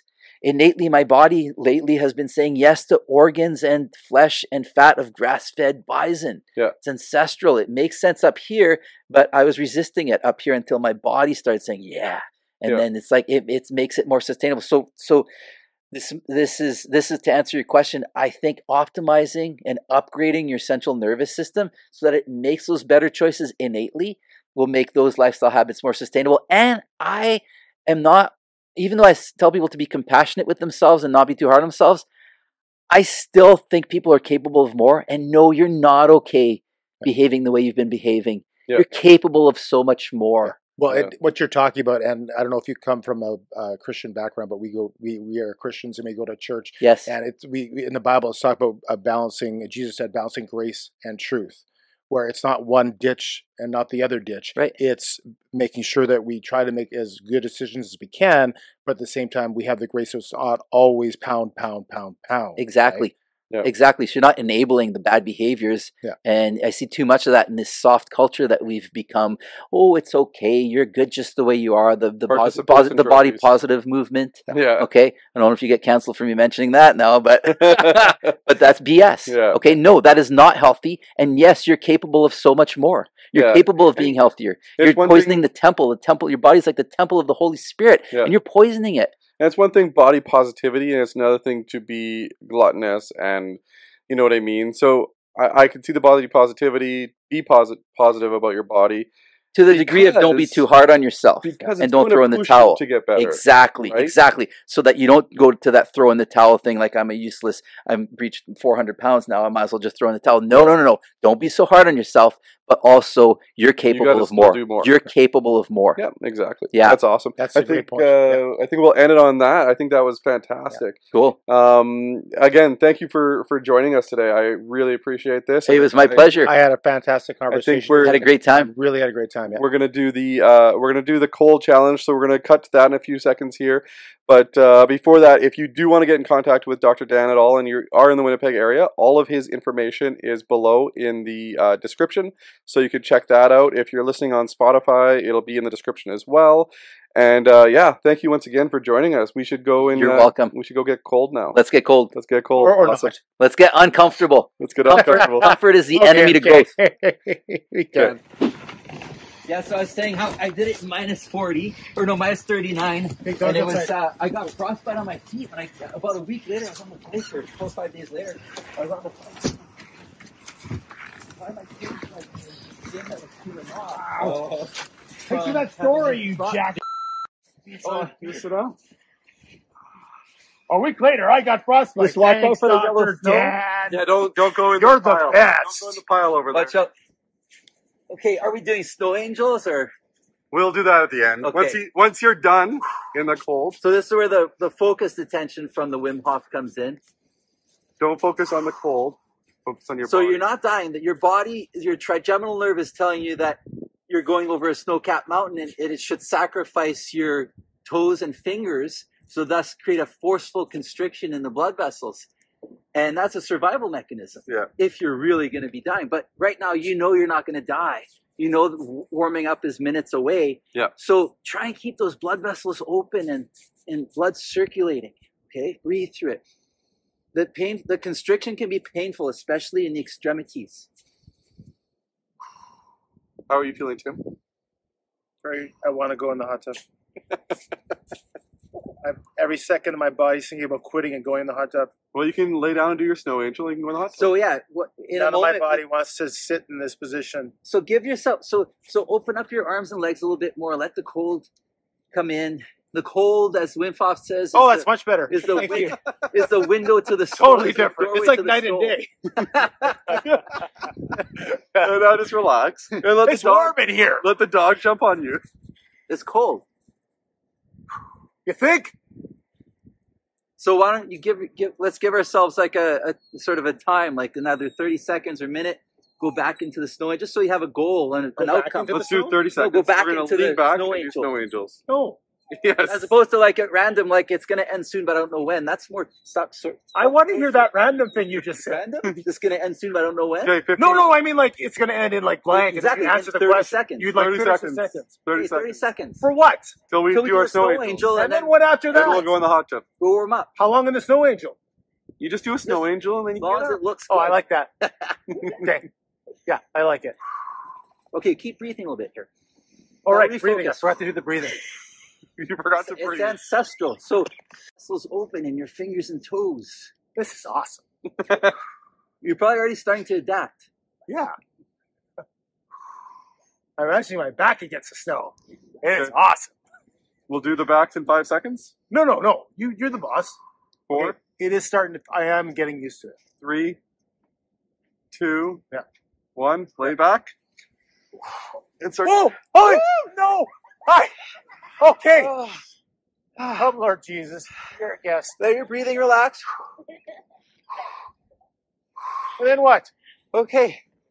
What are we doing next? We're going to go in the hot tub. Yeah, thank you, Lord.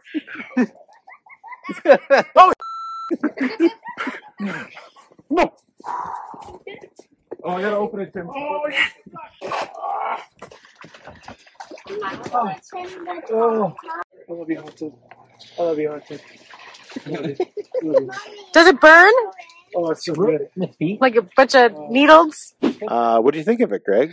I thought it was great because like some of the stuff that he teaches in terms of like eating and eating healthy, Yeah. I don't know if you completely agree with it because you eat leafy greens, you eat the stuff that comes out of the ground, and he says in moderation it's great for Yeah. medicine, it's great, Yeah. but is it really great for you to be eating on a regular basis? Right, and that was maybe the most controversial thing we talked about because most people, when they grow up, they're taught to eat their vegetables, Yeah. and the more green, the better, right? That's what you're brought up. But he started talking about how some of those things that we've been taught to believe aren't necessarily true, Yeah. and that's the case in many things in health. We talked about cheese a number of episodes ago. We kind of touched on. We talked about the thing we don't talk about. Because we talked about that. Where sometimes we're led to believe things are good for us Yeah. that aren't necessarily good for us, but for economic reasons. We talked about the milk that one time, Yeah. and it was more so the government pushing milk Yeah. onto everybody, as opposed to it being Right. good for you. So agree or disagree with some of the comments. Listen to it because it's Yeah. a conversation. And this is Well, kind they of did listen to it. Yeah, this is kind of our aim as people that talk to guests is to get a wide Yeah. a range of opinions. Yeah. And sometimes you might not agree with it, and sometimes you might not agree with Dr. Dan or Greg or myself, but that's okay. Can we all agree on one thing? What's that? When you went into the snow, Oh, you cried like a baby. you have to, and you did watch it, but show your friends because I admit, I cried like a baby. We're gonna clip that. We're gonna share it with all of our friends' earballs and eyeballs. But yeah, the snow. I was so cold, and the other thing was the problem was nobody told me how long we'd be there. Yeah. So I don't know, it was 20 minutes, 30 minutes, and it wasn't that long. If I knew it was going to... I think it was like 4 or 5 minutes. If I knew it was 4 minutes, I could have probably, but I didn't know how much. I remember the moment I got to the hot tub. I was so happy. It was so cold. We're going to cut it out on that, guy. Thanks for watching. We'll see you again next week. Cheerio, Tim. Shreddies. Shreddies. Bye. Thanks for watching the Greg and Tim Show podcast. Don't forget to like, subscribe, and share with all your friends. Sharing is caring.